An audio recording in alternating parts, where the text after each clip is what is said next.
উত্থপম।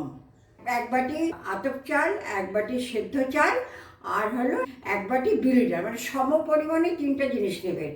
নিয়ে ওটা আলাদা আলাদা পেস্ট করে তারপর ফার্মেন্টেড করবেন। এই যে আমার ফার্মেন্টেড জিনিসটা দেখতে পেলেন। সামান্য 5 দিলাম, এই শুকনো লঙ্কা দিয়ে দিলাম, কালো সর্ষে দিয়ে দিলাম, সেই বিখ্যাত কারিয়া পাতা দিয়ে দিলাম। এবারে এই মিশ্রণটার মধ্যে আমি ঢেলে দেবো। উত্থপমে দেওয়ার জন্য আমি ছোট ছোট করে পেঁয়াজ কেটেছি, গাজর কেটেছি, আর হলো ক্যাপসিকাম কেটেছি, আর টমেটো কেটেছি, আর কাঁচা লঙ্কা কেটেছি। হ্যাঁ, এগুলো উত্থপমের উপরে দেবো। এই উত্থপমটা হবে কি ধোসার থেকে ভারী হবে।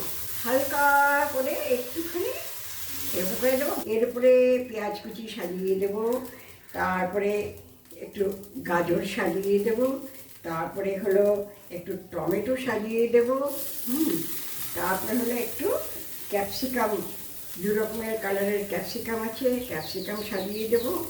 সেই গোলমরিচের গুঁড়োটা দিয়ে দিলাম, সাইড থেকে একটু তেল দিয়ে দিলাম, ঢাকা দিয়ে দিলাম। হ্যাঁ, 10 মিনিট লাগতে পারে। এর সঙ্গে একটা তরকারি লাগবে। সাউথ ইন্ডিয়ান ফোড়ন হচ্ছে সর্ষে, মেথি, শুকনো লঙ্কা, ছোলার ডাল, বিউলির ডাল, হিং।